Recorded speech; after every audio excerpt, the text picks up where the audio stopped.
32 নম্বরের যেখানে বঙ্গবন্ধুকে মারা হয়েছিল, হ্যাঁ, এই খুনি হাসিনার বাপ, খুনি হাসিনা যেভাবে মানুষের উপর অত্যাচার করেছিল সেটার প্রতিফল দেখেন, সেটার পরিণতি দেখেন।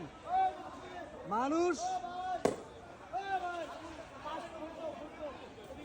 দেখেন আগুন ধরাই দিচ্ছে, ওই যে দেখেন একদম ভিতরে আগুন ধরাই দিচ্ছে। 32 দেখেন, এটা ছিল তাদের পাপের রাজ্য।